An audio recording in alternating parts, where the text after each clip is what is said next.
The Sign of the Four by Sir Arthur Conan Doyle. Chapter 5. The Tragedy of Pondicherry Lodge. It was nearly 11 o'clock when we reached this final stage of our night's adventures. We had left the damp fog of the great city behind us, and the night was fairly fine. A warm wind blew from the westward, and heavy clouds moved slowly across the sky, with half a moon peeping occasionally through the rifts. It was clear enough to see for some distance, but Thaddeus Sholto took down one of the side lamps from the carriage to give us a better light upon our way. Pondicherry Lodge stood in its own grounds, and was girt round with a very high stone wall topped with broken glass. A single, narrow, iron-clamped door formed the only means of entrance. On this our guide knocked with a peculiar postman-like rat-tat. "Who is there?" cried a gruff voice from within. "It is I, Macmurdo. You surely know my knock by this time." There was a grumbling sound and a clanking and jarring of keys. The door swung heavily back, and a short, deep-chested man stood in the opening, with the yellow light of the lantern shining upon his protruded face and twinkling, distrustful eyes. "That you, Mr. Thaddeus? But who are the others? I had no orders about them from the master." "No, Macmurdo. You surprise me.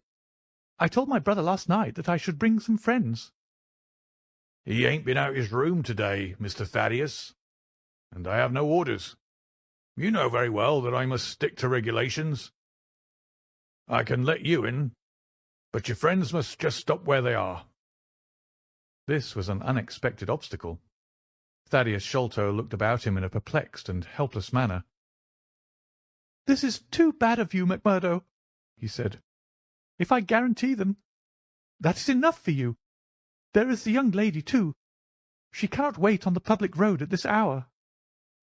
"Very sorry, Mr. Thaddeus," said the porter inexorably. "Folk may be friends of yours, and yet no friends of the master's. He pays me well to do my duty, and my duty I'll do. I don't know none of your friends." "Oh, yes, you do, Macmurdo," cried Sherlock Holmes genially. "I don't think you can have forgotten me. Don't you remember the amateur who fought 3 rounds with you at Alison's rooms on the night of your benefit tour years back?" "Not Mr. Sherlock Holmes!" roared the prize-fighter. "God's truth! How could I have mistook you? If instead of standing there so quiet you just stepped up and given me that cross hit of yours under the jaw, I'd have known you without question.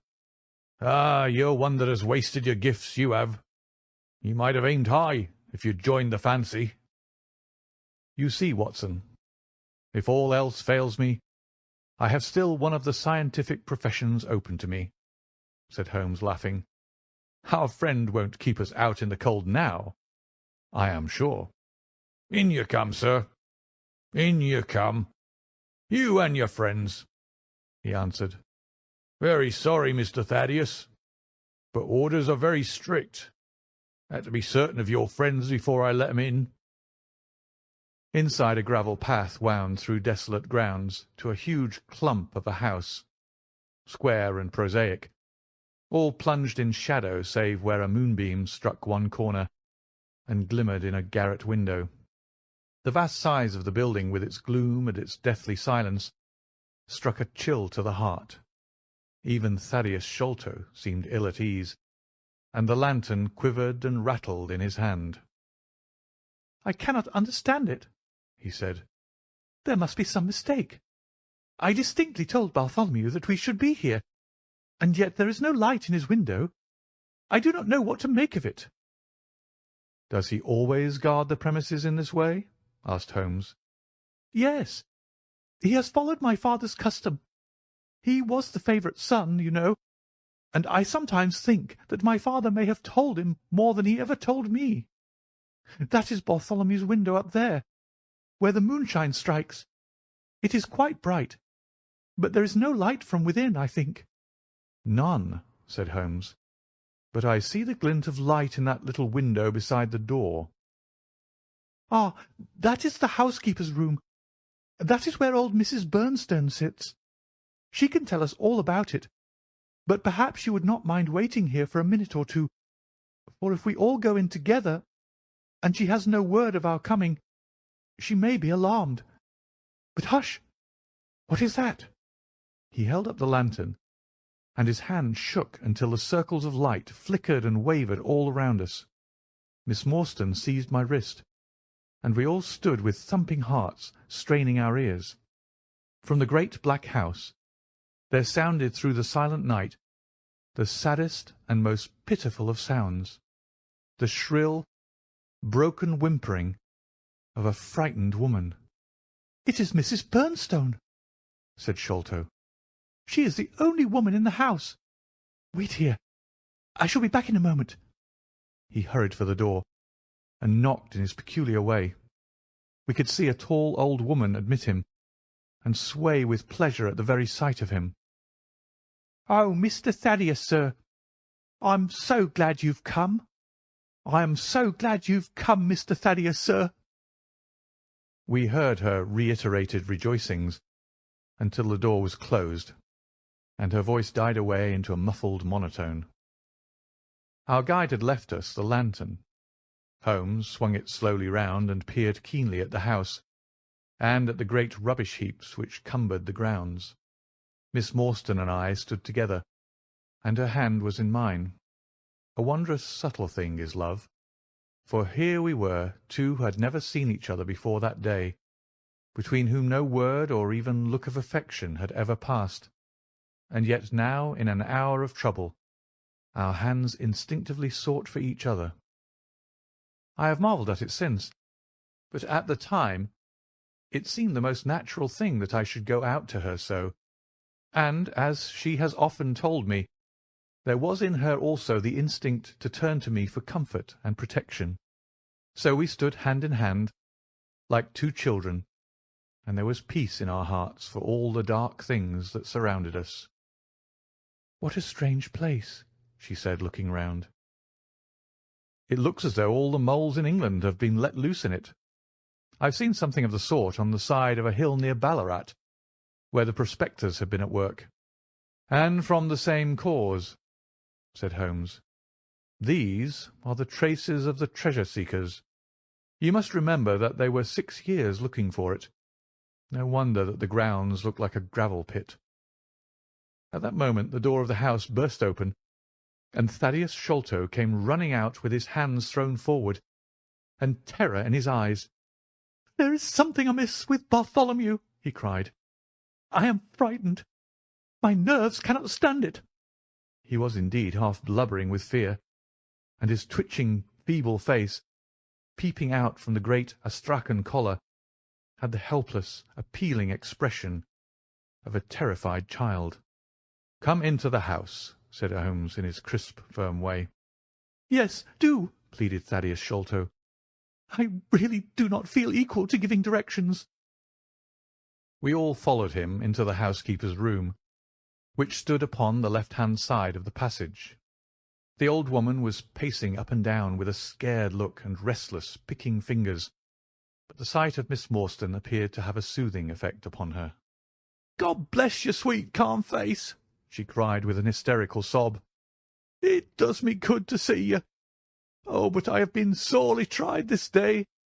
Our companion patted her thin, work-worn hand, and murmured some few words of kindly, womanly comfort, which brought the colour back into the other's bloodless cheeks. "Master has locked himself in, and will not answer me," she explained. "All day I've waited to hear from him, for he often likes to be alone. But an hour ago I feared that something was amiss, so I went up and peeped through the keyhole. You must go up, Mr. Thaddeus. You must go up and look for yourself. I've seen Mr. Bartholomew Sholto in joy and in sorrow for 10 long years, but I never saw him with such a face on him as that." Sherlock Holmes took the lamp and led the way, for Thaddeus Sholto's teeth were chattering in his head. So shaken was he that I had to pass my hand under his arm as we went up the stairs, for his knees were trembling under him. Twice as we ascended, Holmes whipped his lens out of his pocket and carefully examined marks which appeared to me to be mere shapeless smudges of dust upon the cocoa-nut matting which served as a stair carpet. He walked slowly from step to step, holding the lamp and shooting keen glances to right and left. Miss Morstan had remained behind with the frightened housekeeper. The third flight of stairs ended in a straight passage of some length, with a great picture in Indian tapestry upon the right of it, and 3 doors upon the left. Holmes advanced along it in the same slow and methodical way, while we kept close at his heels, with our long black shadows streaming backwards down the corridor. The third door was that which we were seeking. Holmes knocked without receiving any answer, and then tried to turn the handle and force it open. It was locked on the inside, however, and by a broad and powerful bolt, as we could see when we set our lamp up against it. The key being turned, however, the hole was not entirely closed. Sherlock Holmes bent down to it, and instantly rose again with a sharp intaking of the breath. "There is something devilish in this, Watson," said he, more moved than I had ever before seen him. "What do you make of it?" I stooped to the hole and recoiled in horror. Moonlight was streaming into the room, and it was bright with a vague and shifty radiance. Looking straight at me, and suspended as it were in the air, for all beneath was in shadow, there hung a face, the very face of our companion Thaddeus. There was the same high shining head, the same circular bristle of red hair, the same bloodless countenance. The features were set, however, in a horrible smile, a fixed and unnatural grin, which in that still and moonlit room was more jarring to the nerves than any scowl or contortion. So like was the face to that of our little friend that I looked round at him to make sure that he was indeed with us. Then I recalled to mind that he had mentioned to us that his brother and he were twins. "This is terrible," I said to Holmes. "What is to be done?" "The door must come down," he answered, and springing against it, he put all his weight upon the lock. It creaked and groaned, but did not yield. Together we flung ourselves upon it once more, and this time it gave way with a sudden snap, and we found ourselves within Bartholomew Sholto's chamber. It appeared to have been fitted up as a chemical laboratory. A double line of glass-stoppered bottles was drawn up upon the wall opposite the door, and a table was littered over with Bunsen burners, test tubes, and retorts. In the corners stood carboys of acid in wicker baskets. One of these appeared to leak or to have been broken, for a stream of dark-coloured liquid had trickled out from it, and the air was heavy with a peculiarly pungent tar-like odour. A set of steps stood at one side of the room, in the midst of a litter of lath and plaster, and above them there was an opening in the ceiling, large enough for a man to pass through. At the foot of the steps a long coil of rope was thrown carelessly together. By the table, in a wooden armchair, the master of the house was seated all in a heap, with his head sunk upon his left shoulder, and that ghastly, inscrutable smile upon his face. He was stiff and cold, and had clearly been dead many hours. It seemed to me that not only his features, but all his limbs were twisted and turned in the most fantastic fashion. By his hand, upon the table there lay a peculiar instrument, a brown, close-grained stick, with a stone head like a hammer, rudely lashed on with coarse twine. Beside it was a torn sheet of note-paper, with some words scrawled upon it. Holmes glanced at it, then handed it to me. "You see," he said with a significant raising of the eyebrows.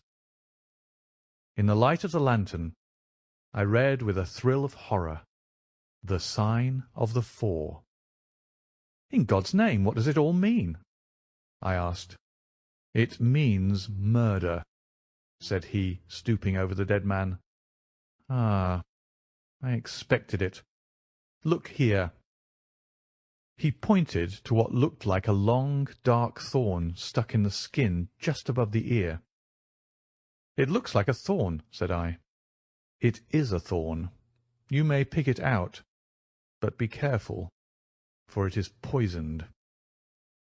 I took it up between my finger and thumb. It came away from the skin so readily that hardly any mark was left behind.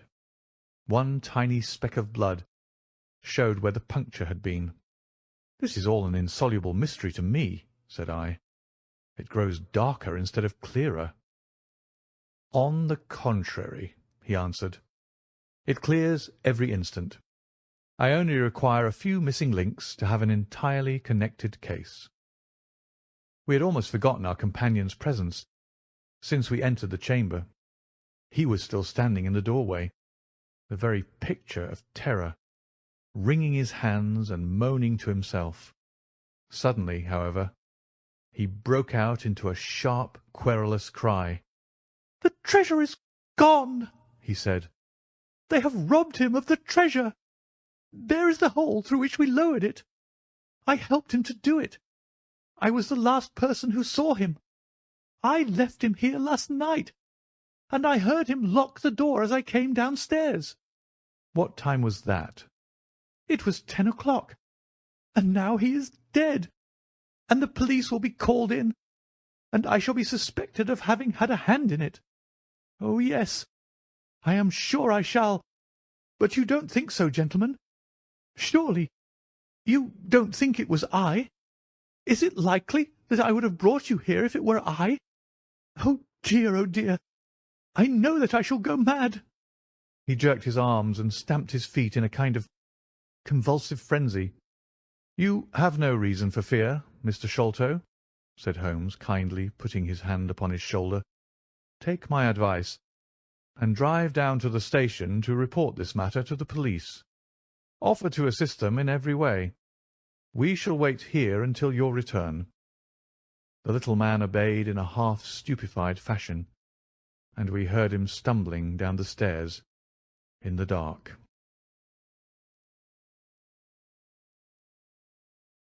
Chapter 6. Sherlock Holmes gives a demonstration. "Now, Watson," said Holmes, rubbing his hands, "we have half an hour to ourselves.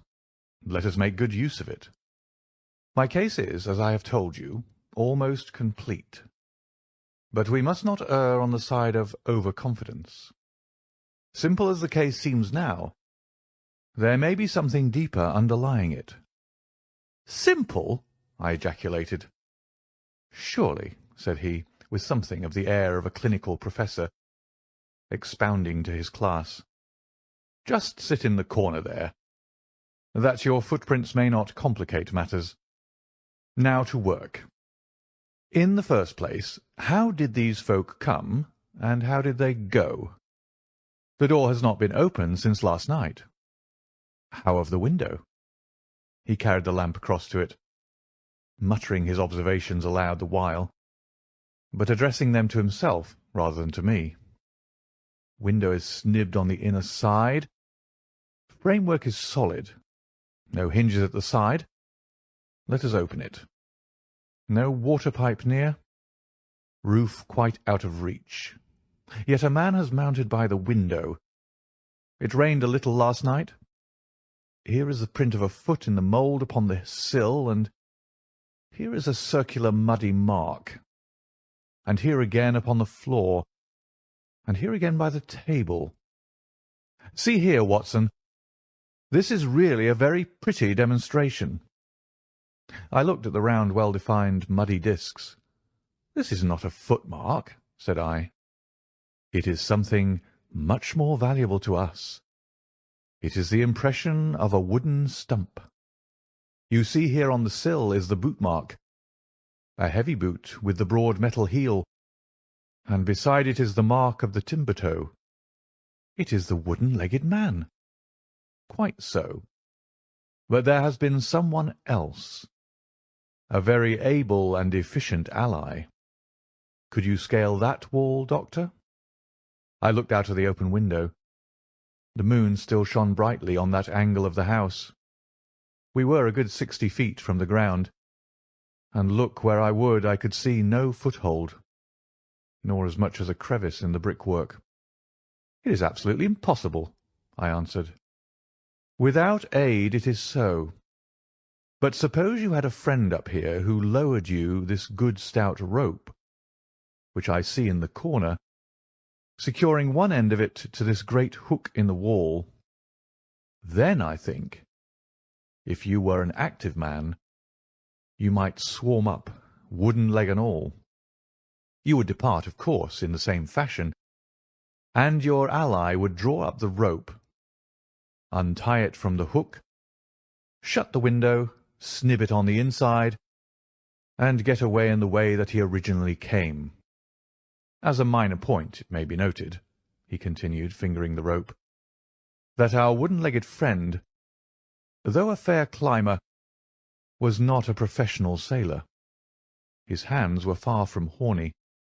My lens discloses more than one blood mark, especially towards the end of the rope, from which I gather that he slipped down with such velocity that he took the skin off his hand."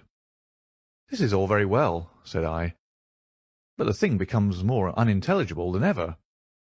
How about this mysterious ally? How came he into the room?" "Yes, the ally," repeated Holmes pensively. "There are features of interest about this ally. He lifts the case from the regions of the commonplace. I fancy that this ally breaks fresh ground in the annals of crime in this country, though parallel cases suggest themselves from India, and, if my memory serves me, from Senegambia." "How came he, then?" I reiterated. "The door's locked, the window is inaccessible. Was it through the chimney?" "The grate is much too small," he answered. I had already considered that possibility. "How then?" I persisted. "You will not apply my precept," he said, shaking his head. "How often have I said to you that when you have eliminated the impossible, whatever remains, however improbable, must be the truth. We know that he did not come through the door, the window, or the chimney. We also know that he could not have been concealed in the room, as there is no concealment possible. Whence, then, did he come?"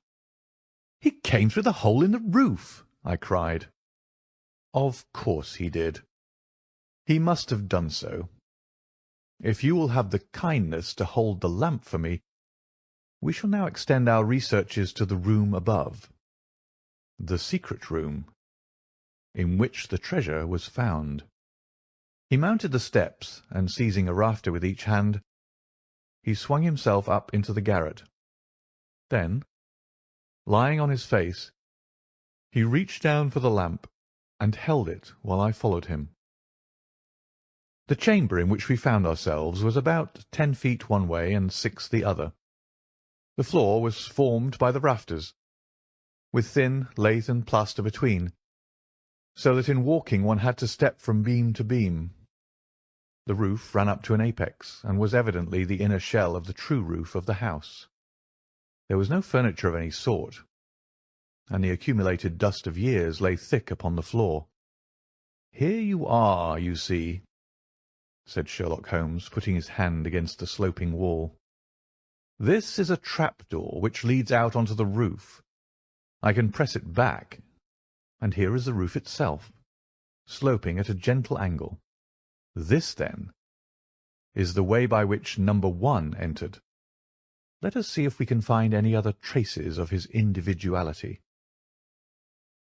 He held down the lamp to the floor, and as he did so I saw for the second time that night a startled, surprised look come over his face.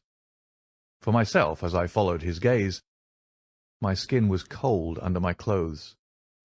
The floor was covered thickly with the prints of a naked foot, clear, well-defined, perfectly formed, but scarce half the size of those of an ordinary man.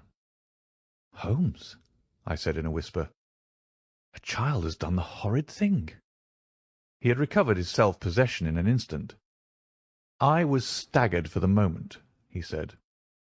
"But the thing is quite natural. My memory failed me, or I should have been able to foretell it. There is nothing more to be learned here. Let us go down." "What is your theory, then, as to those footmarks?" I asked eagerly, when we had regained the lower room once more. "My dear Watson, try a little analysis yourself," said he, with a touch of impatience. "You know my methods. Apply them, and it will be instructive to compare results." "I cannot conceive anything which will cover the facts," I answered. "It will be clear enough soon," he said in an off-hand way. "I think that there is nothing else of importance here, but I will look." He whipped out his lens and a tape measure, and hurried about the room on his knees, measuring, comparing, examining with his long thin nose, only a few inches from the planks, and his beady eyes gleaming and deep-set like those of a bird. So swift, silent, and furtive were his movements, like those of a trained bloodhound picking out a scent, that I could not but think what a terrible criminal he would have made had he turned his energy and sagacity against the law, instead of exerting them in its defence.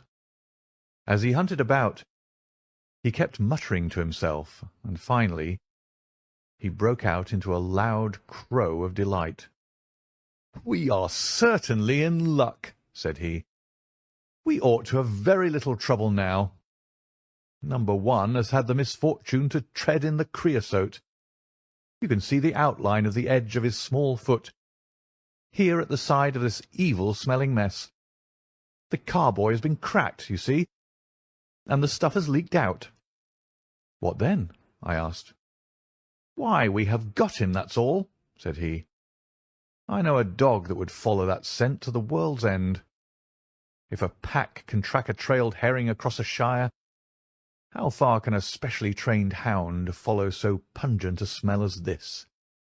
It sounds like a sum in the rule of 3. The answer should give us the— But hullo! Here are the accredited representatives of the law." Heavy steps and the clamour of loud voices were audible from below, and the hall door shut with a loud crash.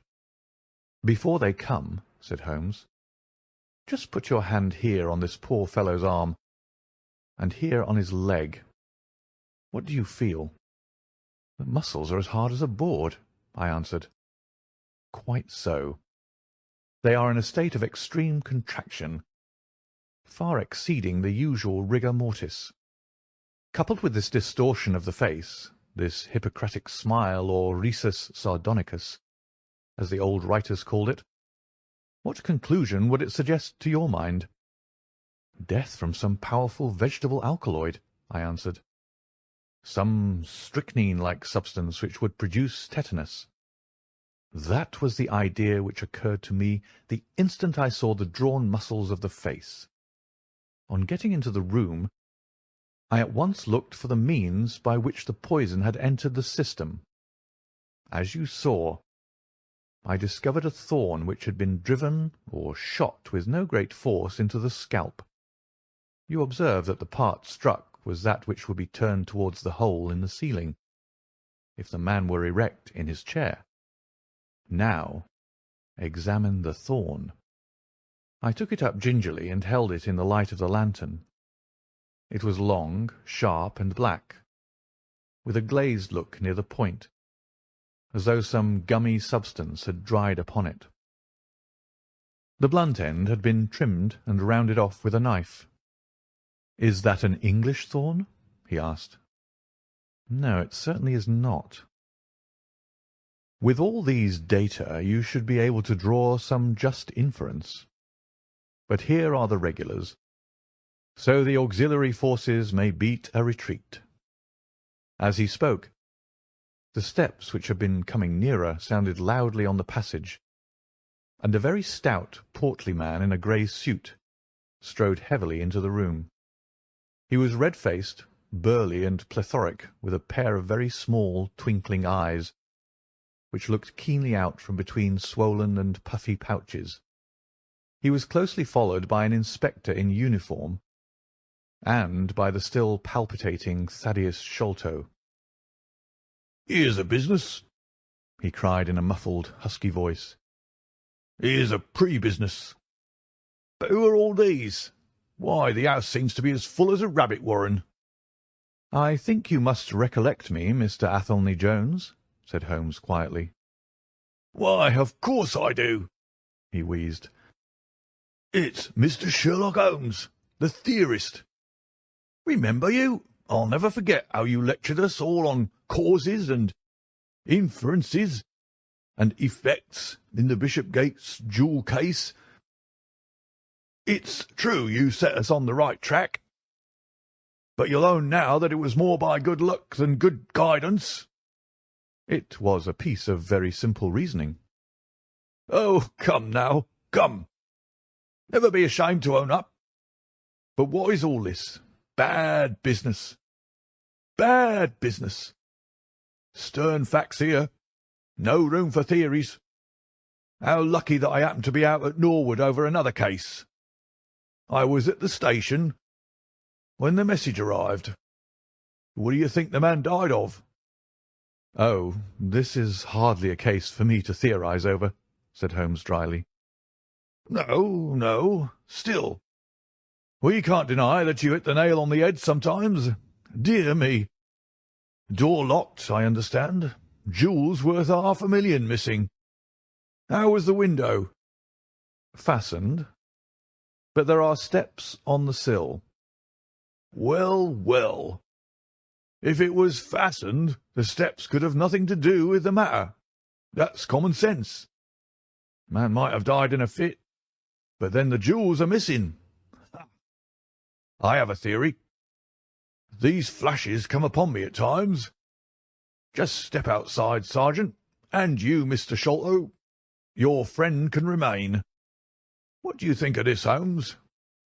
Sholto was, on his own confession, with his brother last night. The brother died in a fit, on which Sholto walked off with the treasure. How's that?" On which the dead man very considerately got up and locked the door on the inside. "Hum! There's a flaw there. Let us apply common sense to the matter. This Thaddeus Sholto was with his brother. There was a quarrel. So much we know. The brother is dead and the jewels are gone. So much also we know. No one saw the brother from the time Thaddeus left him. His bed had not been slept in. Thaddeus is evidently in a most disturbed state of mind. His appearance is, well, not attractive. You see that I'm weaving my web round Thaddeus. The net begins to close upon him." "You are not quite in possession of the facts yet," said Holmes. "This splinter of wood, which I have every reason to believe to be poisoned, was in the man's scalp, where you will see the mark. This card, inscribed as you see it, was on the table, and beside it lay this rather curious stone-headed instrument. How does all that fit into your theory?" "Confirms it in every respect," said the fat detective pompously. "House is full of Indian curiosities. Thaddeus brought this up, and if this splinter be poisonous, Thaddeus may as well have made murderous use of it as any other man. The card is some hocus-pocus. A blind, as like as not. The only question is, how did he depart? Ah, of course. There is a hole in the roof." With great activity, considering his bulk, he sprang up the steps and squeezed through into the garret, and immediately afterwards we heard his exulting voice proclaiming that he had found the trapdoor. "He can find something," remarked Holmes, shrugging his shoulders. "He has occasional glimmerings of reason. Il n'y a pas de sot si incommode que ceux qui ont de l'esprit." "You see," said Athelney Jones, reappearing down the steps again, "facts are better than mere theories after all. My view of the case is confirmed.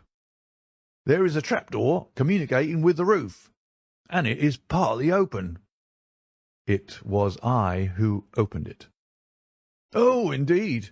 You did notice it, then?" He seemed a little crestfallen at the discovery. "Well, whoever noticed it, it shows how our gentleman got away, Inspector." "Yes, sir," from the passage. "Ask Mr. Sholto to step this way.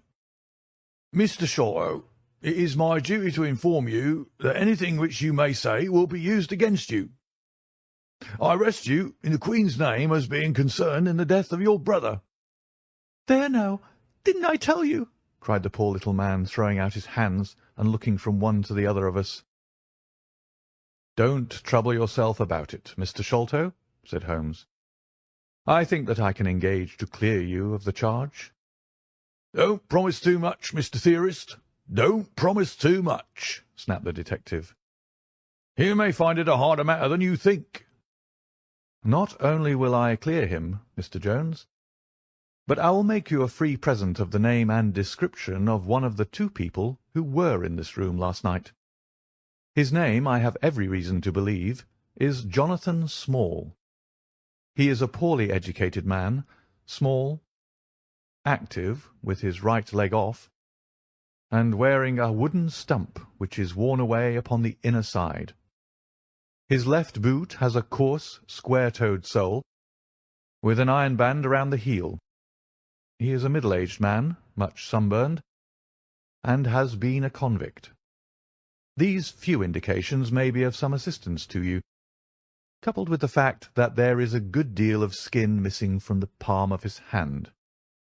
The other man—" "Ah, the other man?" asked Athelney Jones in a sneering voice, but impressed none the less, as I could easily see, by the precision of the other's manner. "Is a rather curious person," said Sherlock Holmes, turning upon his heel. "I hope before very long to be able to introduce you to the pair of them. A word with you, Watson." He led me out to the head of the stair. "This unexpected occurrence," he said, "has caused us rather to lose sight of the original purpose of our journey." "I've just been thinking so," I answered.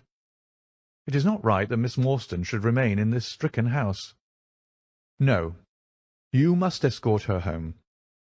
She lives with Mrs. Cecil Forrester in Lower Camberwell, so it is not very far. I will wait for you here if you will drive out again. Or perhaps you are too tired. By no means. I don't think I could rest until I know more of this fantastic business. I've seen something of the rough side of life, but I give you my word that this quick succession of strange surprises to-night has shaken my nerve completely. I should like, however, to see the matter through with you, now that I have got so far. Your presence will be of great service to me," he answered. "We shall work the case out independently, and leave this fellow Jones to exult over any mare's nest which he may choose to construct.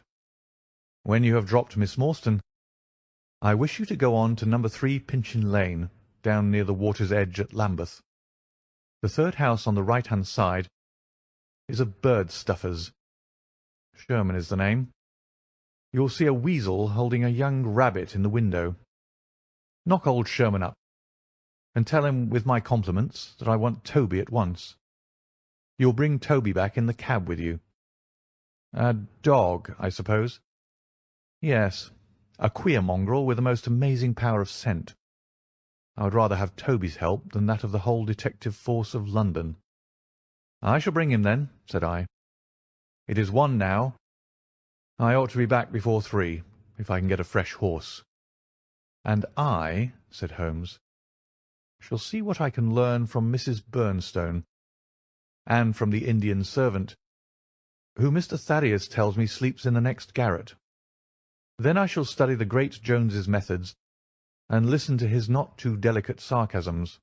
Wir sind gewohnt, dass die Menschen verhöhnen, was sie nicht verstehen. Goethe is always pithy.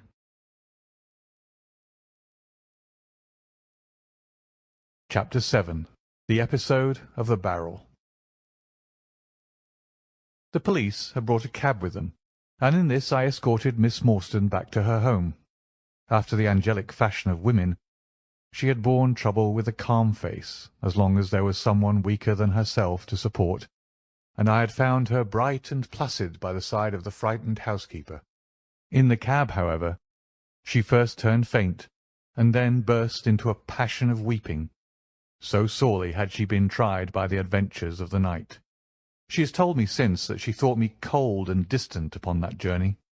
She little guessed the struggle within my breast, or the effort of self-restraint which held me back.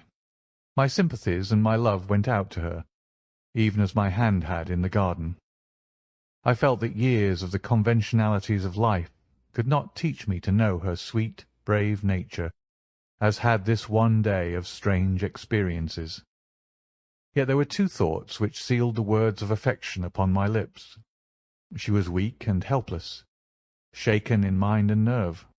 It was to take her at a disadvantage to obtrude love upon her at such a time. Worse still, she was rich. If Holmes's researches were successful, she would be an heiress. Was it fair, was it honourable, that a half-pay surgeon should take such advantage of an intimacy which chance had brought about? Might she not look upon me as a mere vulgar fortune-seeker? I could not bear to risk that such a thought should cross her mind. This agra treasure intervened like an impassable barrier between us. It was nearly 2 o'clock when we reached Mrs. Cecil Forrester's. The servants had retired hours ago, but Mrs. Forrester had been so interested by the strange message which Miss Morstan had received that she had sat up in the hope of her return. She opened the door herself, a middle-aged, graceful woman, and it gave me joy to see how tenderly her arms stole around the other's waist, and how motherly was the voice in which she greeted her. She was clearly no mere paid dependent, but an honoured friend.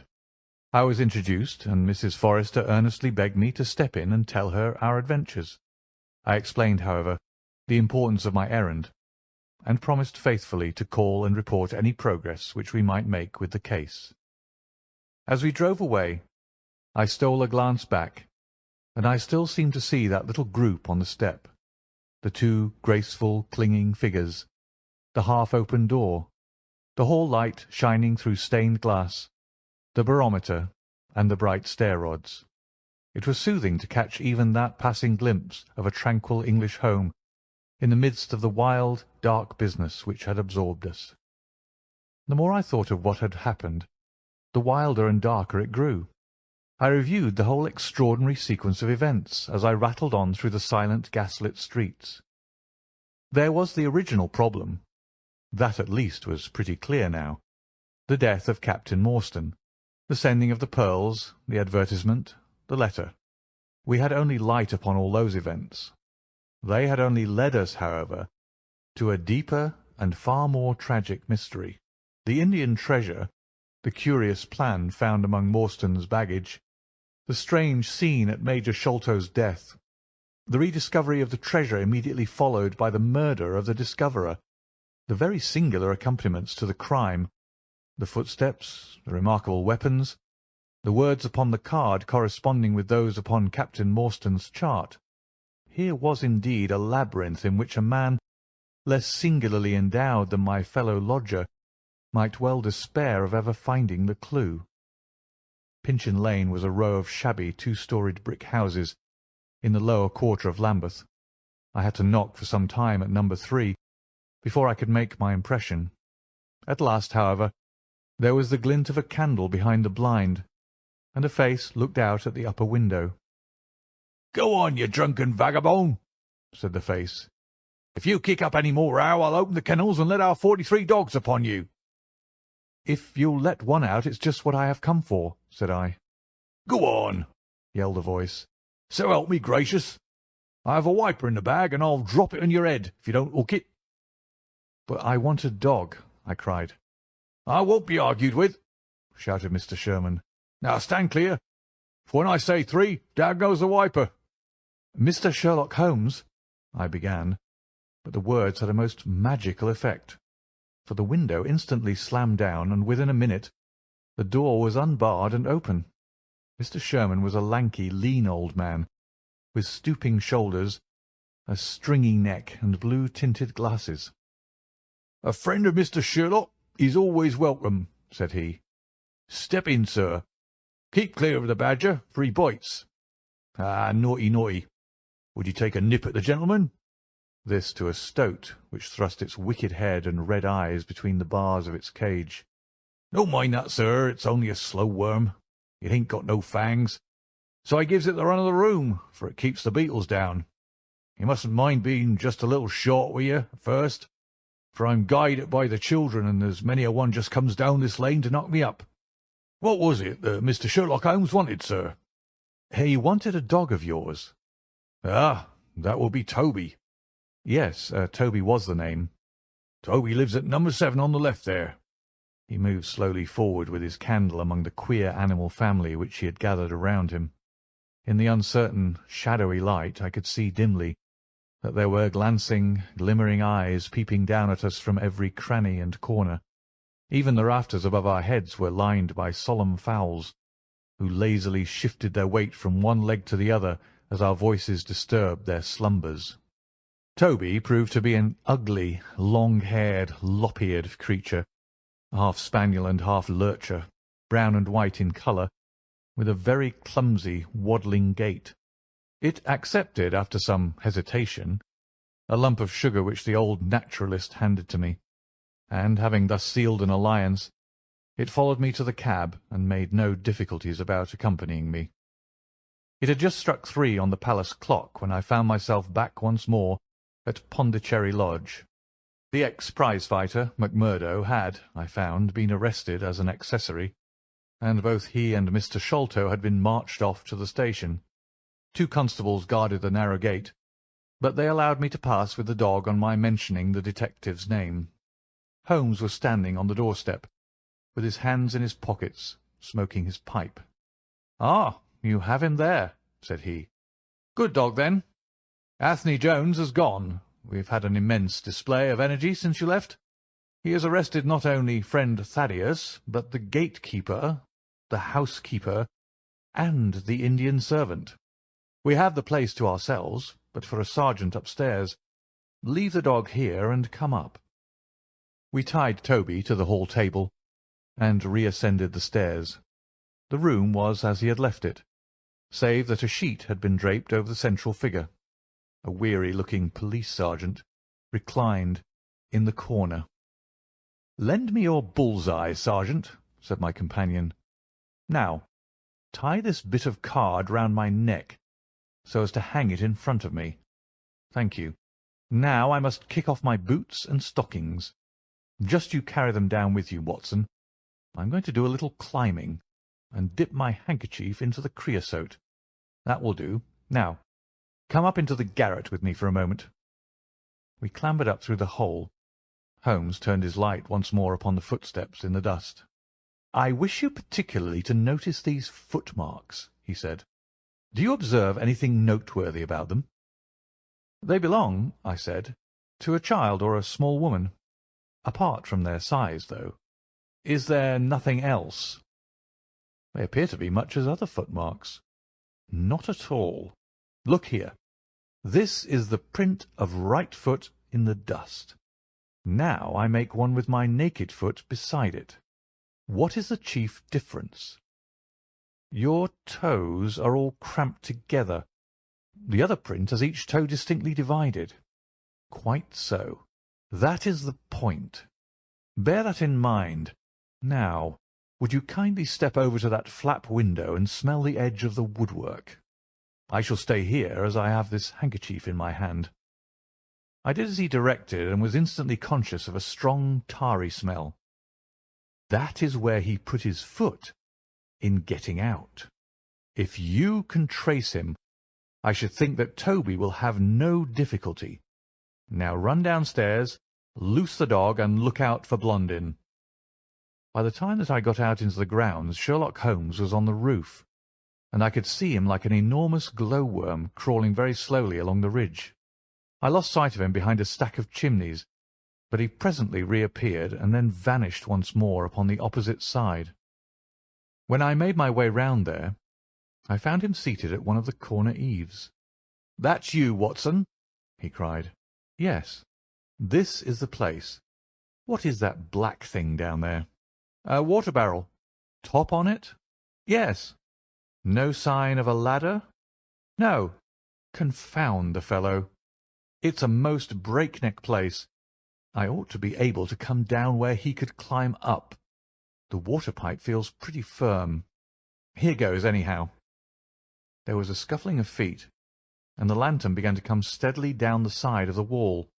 Then with a light spring he came on to the barrel, and from there to the earth. "It was easy to follow him," he said, drawing on his stockings and boots. "Tiles were loosened the whole way along, and in his hurry he had dropped this. It confirms my diagnosis, as you doctors express it." The object which he held up to me was a small pocket or pouch woven out of coloured grasses, and with a few tawdry beads strung around it. In shape and size it was not unlike a cigarette case. Inside were half a dozen spines of dark wood, sharp at one end and rounded at the other, like that which had struck Bartholomew Sholto. "They are hellish things," said he. "Look out that you don't prick yourself. I'm delighted to have them, for the chances are that they are all he has. There is the less fear of you or me finding one in our skin before long. I would sooner face a martini bullet myself. Are you game for a 6-mile trudge, Watson?" "Certainly," I answered. "Your leg will stand it?" "Oh, yes." "Here you are, doggy. Good old Toby. Smell it, Toby, smell it." He pushed a creosote handkerchief under the dog's nose, while the creature stood with its fluffy legs separated, and with a most comical cock to its head, like a connoisseur sniffing the bouquet of a famous vintage. Holmes then threw the handkerchief to a distance, fastened a stout cord to the mongrel's collar, and led him to the foot of the water-barrel. The creature instantly broke into a succession of high, tremulous yelps, and, with his nose on the ground and his tail in the air, pattered off upon the trail at a pace which strained his leash, and kept us at the top of our speed. The east had been gradually whitening, and we could now see some distance in the cold grey light. The square massive house, with its black empty windows and high bare walls, towered up sad and forlorn behind us. Our course led right across the grounds, in and out among the trenches and pits, with which they were scarred and intersected. The whole place, with its scattered dirt heaps and ill-grown shrubs, had a blighted, ill-omened look which harmonized with the black tragedy which hung over it. On reaching the boundary wall, Toby ran along, whining eagerly underneath its shadow, and stopped finally in a corner screened by a young beech. Where the two walls joined, several bricks had been loosened, and the crevices left were worn down and rounded upon the lower side, as though they had frequently been used as a ladder. Holmes clambered up, and, taking the dog from me, he dropped it over upon the other side. "There's the print of Wooden-leg's hand," he remarked, as I mounted up beside him. "You see the slight smudge of blood upon the white plaster. What a lucky thing it is that we have had no very heavy rain since yesterday. The scent will lie upon the road in spite of their 28 hours' start." I confess that I had my doubts myself when I reflected upon the great traffic which had passed along the London road in the interval. My fears were soon appeased, however. Toby never hesitated or swerved, but waddled on in his peculiar rolling fashion. Clearly the pungent smell of the creosote rose high above all other contending scents. "Do not imagine," said Holmes, "that I depend for my success in this case upon the mere chance of one of these fellows having put his foot in the chemical. I have knowledge now which would enable me to trace them in many different ways. This, however, is the readiest, and, since fortune has put it into our hands, I should be culpable if I neglected it. It has, however, prevented the case from becoming the pretty little intellectual problem which it at one time promised to be. There might have been some credit to be gained out of it, but for this too palpable clue." "There is credit and to spare," said I. "I assure you, Holmes, that I marvel at the means by which you obtain your results in this case, even more than I did in the Jefferson Hope murder. The thing seems to me to be deeper and more inexplicable. How, for example, could you describe with such confidence the wooden-legged man?" "Pah! My dear boy, It was simplicity itself. I don't wish to be theatrical. It is all patent and above board. Two officers who are in command of a convict guard learn an important secret as to buried treasure. A map is drawn for them by an Englishman named Jonathan Small. You remember that we saw the name upon the chart in Captain Morstan's possession. He had signed it in behalf of himself and his associates, the sign of the four, as he somewhat dramatically called it. Aided by this chart, the officers, or one of them, gets the treasure and brings it to England, leaving, we will suppose, some condition under which he received it unfulfilled. Now then, why did not Jonathan Small get the treasure himself? The answer is obvious. The chart is dated at a time when Morstan was brought into close association with convicts. Jonathan Small did not get the treasure because he and his associates were themselves convicts and could not get away. "But that's mere speculation," said I. "It is more than that. It is the only hypothesis which covers the facts. Let us see how it fits in with the sequel. Major Sholto remains at peace for some years, happy in the possession of his treasure. Then he receives a letter from India which gives him a great fright. What was that? A letter to say that the men whom he had wronged had been set free, or had escaped. That is much more likely, for he would have known what their term of imprisonment was. It would not have been a surprise to him. What does he do then? He guards himself against a wooden-legged man, a white man, mark you, for he mistakes a white tradesman for him, and actually fires a pistol at him. Now only one white man's name is on the chart. The others are Hindus or Mohammedans. There is no other white man. Therefore we may say with confidence that the wooden-legged man is identical with Jonathan Small. Does the reasoning strike you as being faulty? No, it's clear and concise. Well now, let us put ourselves in the place of Jonathan Small. Let us look at it from his point of view. He comes to England with the double idea of regaining what he would consider to be his rights, and of having his revenge upon the man who had wronged him. He found out where Sholto lived, and very possibly he established communications with someone inside the house. There is this butler, Lal Rao, whom we have not seen. Mrs. Bernstone gives him far from a good character. Small could not find out, however, where the treasure was hid, for no one ever knew save the Major and one faithful servant who had died. Suddenly, Small learns that the Major is on his deathbed. In a frenzy, lest the secret of the treasure die with him, he runs the gauntlet of the guards, makes his way to the dying man's window, and is only deterred from entering by the presence of his two sons. Mad with hate, however, against the dead man, he enters the room that night, searches his private papers in the hope of discovering some memorandum relating to the treasure, and finally leaves a memento of his visit in the short inscription upon the card. He had doubtless planned beforehand that should he slay the Major he would leave some such record upon the body as a sign that it was not a common murder, but from the point of view of the four associates, something in the nature of an act of justice. Whimsical and bizarre conceits of this kind are common enough in the annals of crime, and usually afford valuable indications as to the criminal. Do you follow all this? Very clearly. Now, what could Jonathan Small do? He could only continue to keep a secret watch upon the efforts made to find the treasure. Possibly he leaves England and only comes back at intervals. Then comes the discovery of the garret, and he is instantly informed of it. We again trace the presence of some confederate in the household. Jonathan, with his wooden leg, is utterly unable to reach the lofty room of Bartholomew Sholto.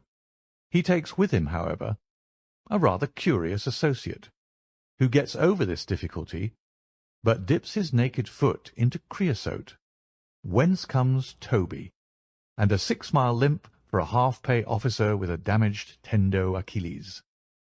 But it was the associate and not Jonathan who committed the crime. Quite so. and rather to Jonathan's disgust, to judge by the way he stamped about when he got into the room. He bore no grudge against Bartholomew Sholto, and would have preferred if he could have been simply bound and gagged. He did not wish to put his head in a halter. There was no help for it, however. The savage instincts of his companion had broken out, and the poison had done its work. So Jonathan Small left his record, lowered the treasure-box to the ground, and followed it himself. That was the train of events as far as I can decipher them. Of course, as to his personal appearance, he must be middle-aged, and must be sunburned after serving his time in such an oven as the Andamans. His height is readily calculated from the length of his stride, and we know that he was bearded.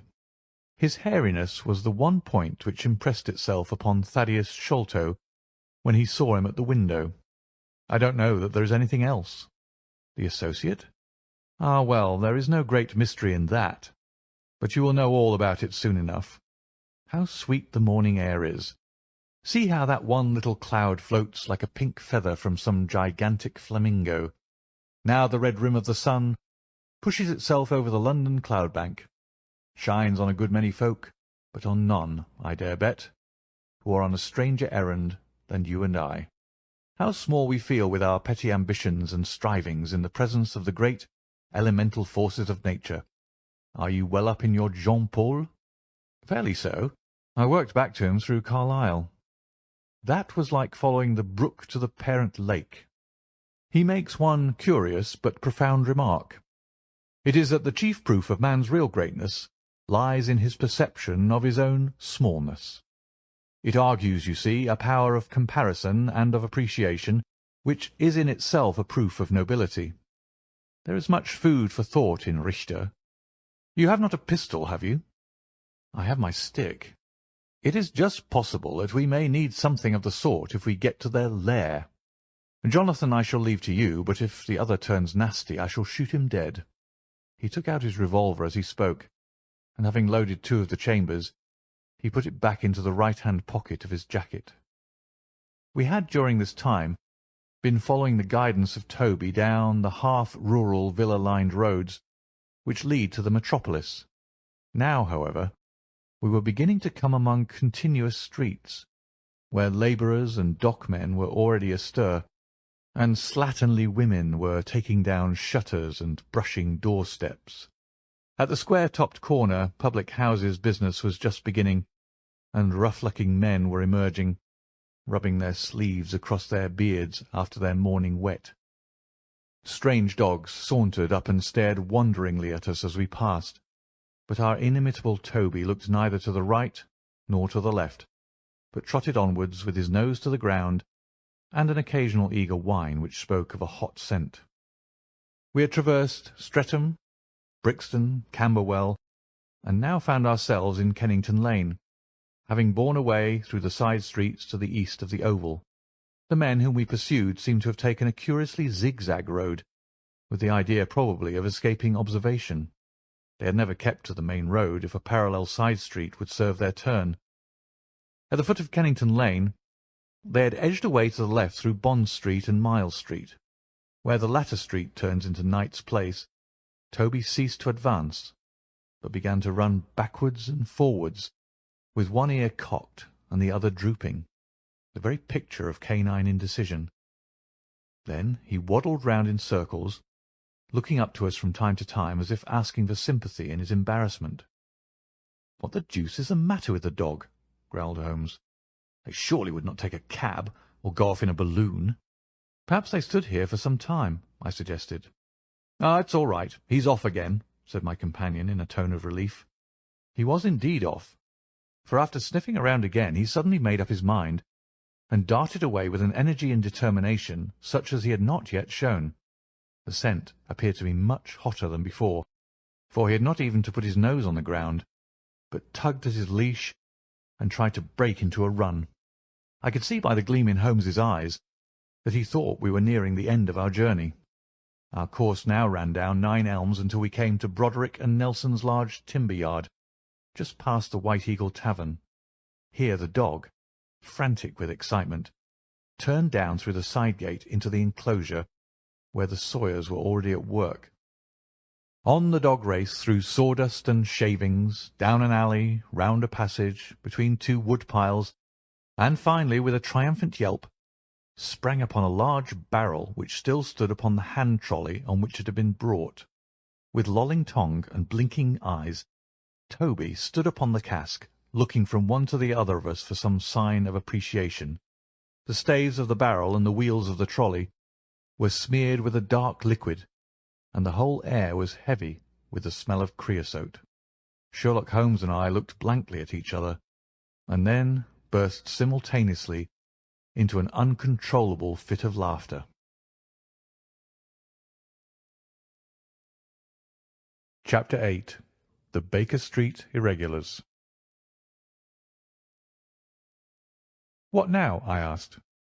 "Toby has lost his character for infallibility." "He acted according to his lights," said Holmes, lifting him down from the barrel and walking him out of the timber yard. "If you consider how much creosote is carted about London in one day, it is no great wonder that our trail should have been crossed. It is much used now, especially for the seasoning of wood. Poor Toby is not to blame." "We must get on the main scent again, I suppose?" "Yes, and fortunately we have no distance to go." Evidently what puzzled the dog at the corner of Knight's Place was that there were two different trails running in opposite directions. We took the wrong one. It only remains to follow the other. There was no difficulty about this. On leading Toby to the place where he had committed his fault, he cast about in a wide circle, and finally dashed off in a fresh direction. "We must take care that he doesn't now bring us to the place where the creosote barrel came from," I observed. "I had thought of that, but you notice that he keeps on the pavement, whereas the barrel passed down the roadway. No, we are on the true scent now." It tended down towards the riverside, running through Belmont Place and Princes Street. At the end of Broad Street it ran right down to the water's edge, where there was a small wooden wharf. Toby led us to the very edge of this, and there stood whining, looking out on the dark current beyond. "We are out of luck," said Holmes. "They have taken to a boat here." Several small punts and skiffs were lying about in the water, and on the edge of the wharf. We took Toby round to each in turn, but though he sniffed earnestly, he made no sign. Close to the rude landing stage was a small brick house, with a wooden placard slung out through the second window.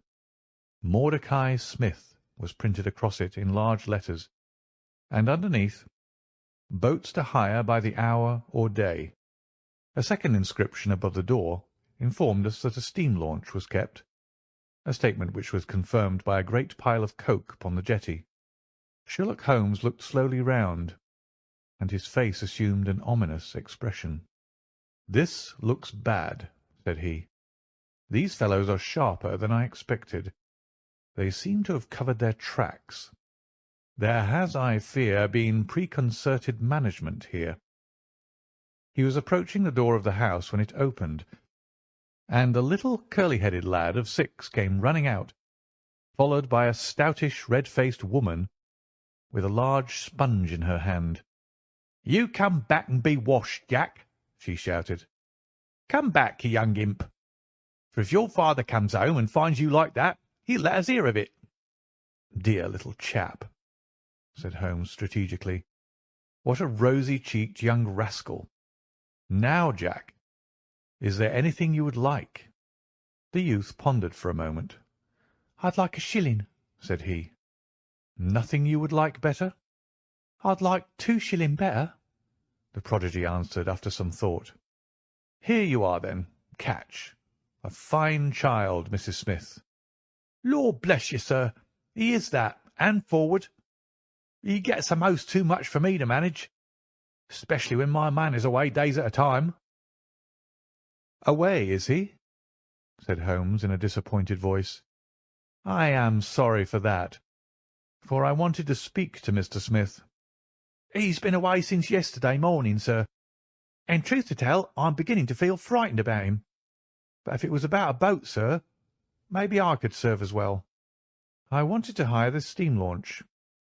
Why, bless you, sir, it is in the steam launch that he's gone. That's what puzzles me, for I know there ain't more coals in her than would take her to about Woolwich and back. If he'd been away in the barge, I'd have thought nothing, for many a time a job has taken him as far as Gravesend. And then, if there was much doing there, he might have stayed over. But what good is a steam launch without coals? He might have bought some at a wharf down the river. He might, sir, but it weren't his way. Many a time I've heard him call out the prices they charge for a few odd bags. Besides, I don't like that wooden-legged man with his ugly face and outlandish talk. What did he want always knocking about here for? A wooden-legged man, said Holmes with bland surprise. Yes, sir, a brown monkey-faced chap. It's called more than once for my old man. It was him that roused him up yesternight. And what's more, my man knew he was coming, for he had steam up in the launch. I tell you straight, sir, I don't feel easy in my mind about it. But, my dear Mrs. Smith, said Holmes, shrugging his shoulders, you are frightening yourself about nothing. How could you possibly tell that it was the wooden-legged man who came in the night? I don't quite understand how you can be so sure. His voice, sir. I know his voice, which is kind of thick and foggy. He tapped at the winder. About 3 it would be. "Shower leg, matey," says he. "Time to turn out guard." My old man woke up, Jim, that's my eldest, and away they went without so much as a word to me. I could hear the wooden leg clacking on the stones.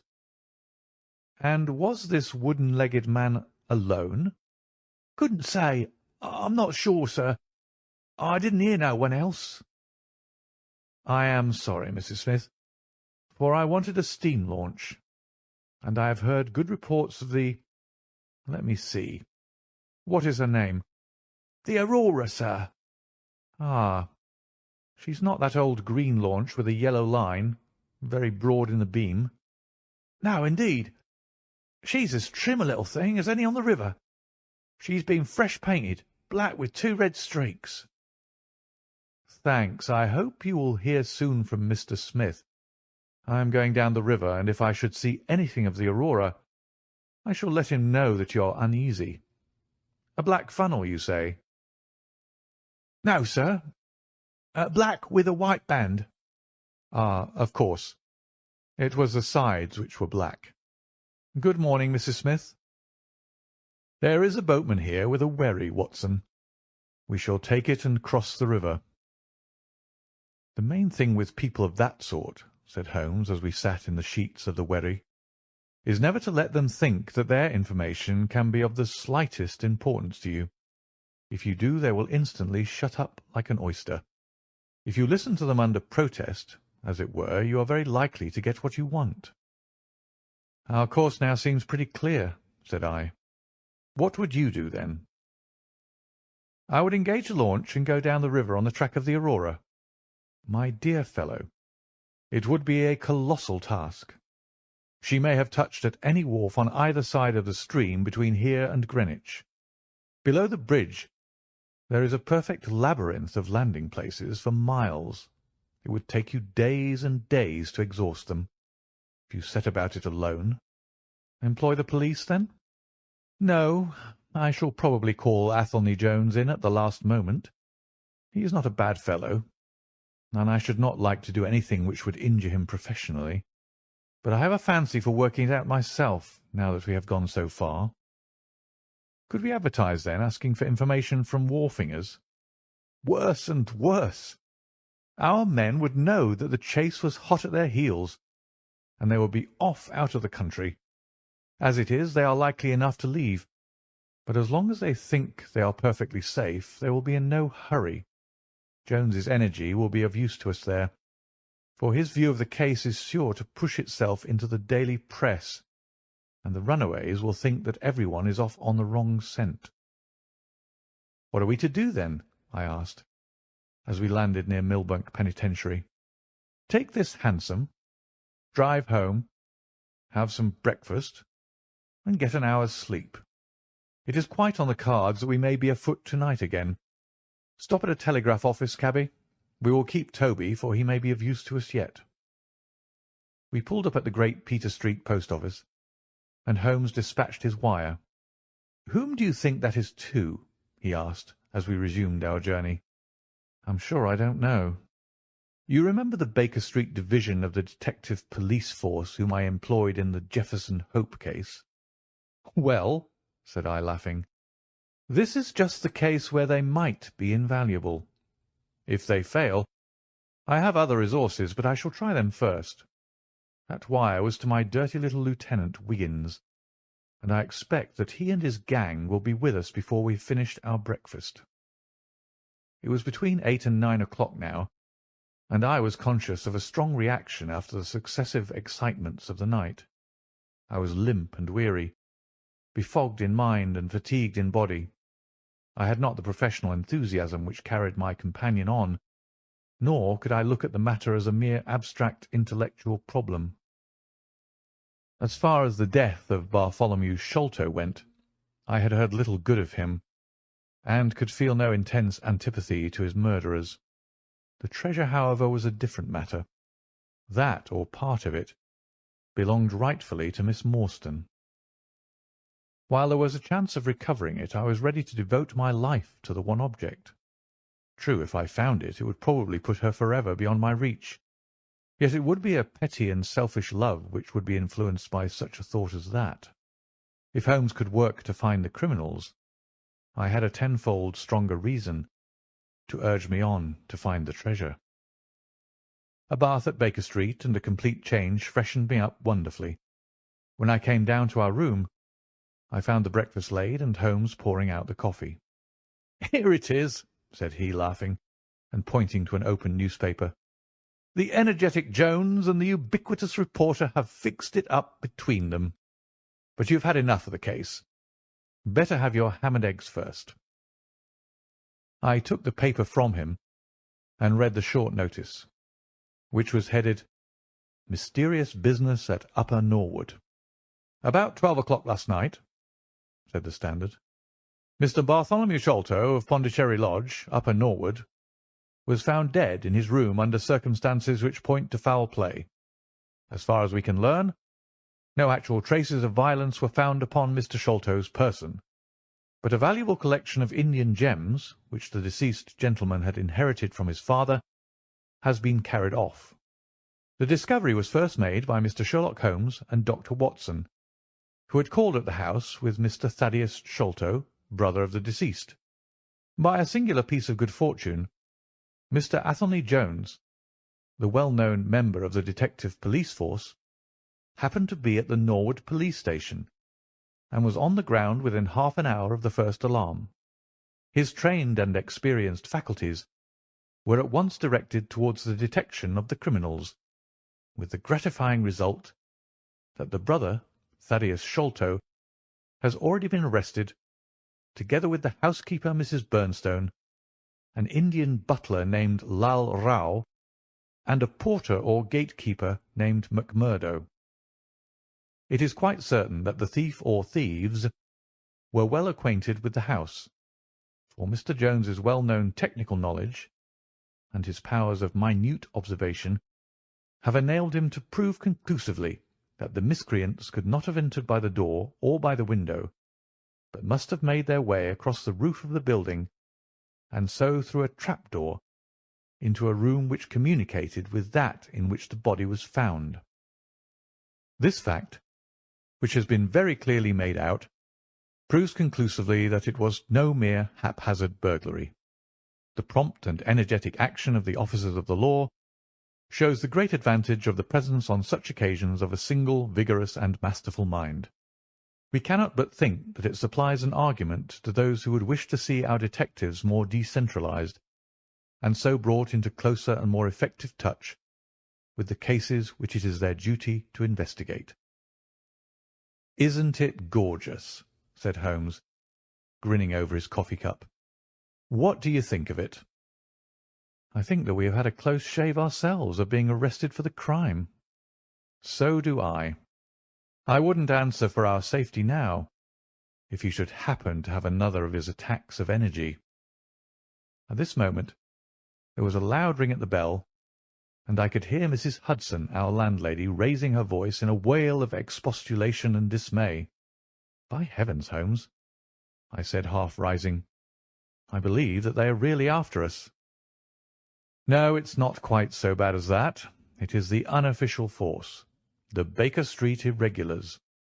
As he spoke, there came a swift pattering of naked feet upon the stairs, a clatter of high voices, and in rushed a dozen dirty and ragged little street Arabs. There was some show of discipline among them, despite their tumultuous entry, for they instantly drew up in line and stood facing us with expectant faces. One of their number, taller and older than the others, stood forward with an air of lounging superiority, which was very funny in such a disreputable little scarecrow. "Got your message, sir," said he, "and brought 'em on sharp. 3 bob and a tanner for tickets." "Here you are," said Holmes, producing some silver. "In future they can report to you, Wiggins, and you to me. I cannot have the house invaded in this way. However, it is just as well that you should all hear the instructions. I want to find the whereabouts of a steam launch called the Aurora. Owner, Mordecai Smith. Black with 2 red streaks, funnel black with a white band. She is down the river somewhere. I want one boy to be at Mordecai Smith's landing stage opposite Millbank, to say if the boat comes back. You must divide it out among yourselves, and do both banks thoroughly. Let me know the moment you have news. Is that all clear?" "Yes, governor," said Wiggins. "The old scale of pay, and a guinea to the boy who finds the boat. Here's a day in advance. Now off you go." He handed them a shilling each, and away they buzzed down the stairs, and I saw them a moment later streaming down the street. "If the launch is above water they will find her," said Holmes, as he rose from the table and lit his pipe. "They can go everywhere, see everything, overhear everyone. I expect to hear before evening that they have spotted her. In the meanwhile, we can do nothing but await results. We cannot pick up the broken trail until we find either the Aurora or Mr. Mordecai Smith. Toby could eat these scraps, I dare say. Are you going to bed, Holmes?" "No, I am not tired. I have a curious constitution. I never remember feeling tired by work, though idleness exhausts me completely. I'm going to smoke and to think over this queer business to which my fair client has introduced us. If ever man had an easy task, this of ours ought to be. Wooden-legged men are not so common, but the other man must, I shouldn't think, be absolutely unique. That other man again. I have no wish to make a mystery of him, to you anyway, but you must have formed your own opinion. Now do consider the data. Diminutive footmarks, toes never fettered by boots, naked feet, stone-headed wooden mace, great agility, small poisoned darts. What do you make of all this?" "A savage!" I exclaimed. "Perhaps one of those Indians who were the associates of Jonathan Small." "Hardly that," said he. "When first I saw signs of strange weapons I was inclined to think so, but the remarkable character of the footmarks caused me to reconsider my views. Some of the inhabitants of the Indian Peninsula are small men, but none could have left such marks as that. The Hindu proper has long and thin feet. The sandal-wearing Mohammedan has the great toe well separated from the others, because the thong is commonly passed between. These little darts, too, could only be shot in one way. They are from a blowpipe. Now then, where are we to find our savage?" "South American?" I hazarded. He stretched his hand up and took down a bulky volume from the shelf. "This is the first volume of a gazetteer which is now being published. It may be looked upon as the very latest authority. What have we here? Andaman Islands. situated 340 miles to the north of Sumatra in the Bay of Bengal. Hum. What's all this? Moist climate, coral reefs, sharks, Port Blair, convict barracks, Rutland Island, cottonwoods. Ah, here we are. The aborigines of the Andaman Islands may perhaps claim the distinction of being the smallest race upon this earth, though some anthropologists prefer the Bushmen of Africa, the Digger Indians of America, and the Terra del Fuegans. The average height is rather below 4 feet, although many full-grown adults may be found who are very much smaller than this. They are a fierce, morose, and intractable people, though capable of forming most devoted friendships when their confidence has once been gained. Mark that, Watson. Now then, listen to this. They are naturally hideous, having large misshapen heads, small fierce eyes, and distorted features. Their feet and hands, however, are remarkably small. So intractable and fierce are they that all the efforts of the British official have failed to win them over in any degree. They have always been a terror to shipwrecked crews, braining the survivors with their stone-headed clubs, or shooting them with their poisoned arrows. These massacres are invariably concluded by a cannibal feast. Nice, amiable people, Watson. If this fellow had been left to his own unaided devices, this affair might have taken an even more ghastly turn. I fancy that, even as it is, Jonathan Small would give a good deal not to have employed him. But how came he to have so singular a companion? Ah, that is more than I can tell. Since, however, we had already determined that Small had come from the Andamans, it is not so very wonderful that this islander should be with him. No doubt we shall know all about it in time. Look here, Watson. You look regularly done. Lie down there on the sofa and see if I can put you to sleep. He took up his violin from the corner, and as I stretched myself out he began to play some low, dreamy, melodious air, his own, no doubt, for he had a remarkable gift for improvisation. I have a vague remembrance of his gaunt limbs, his earnest face, and the rise and fall of his bow.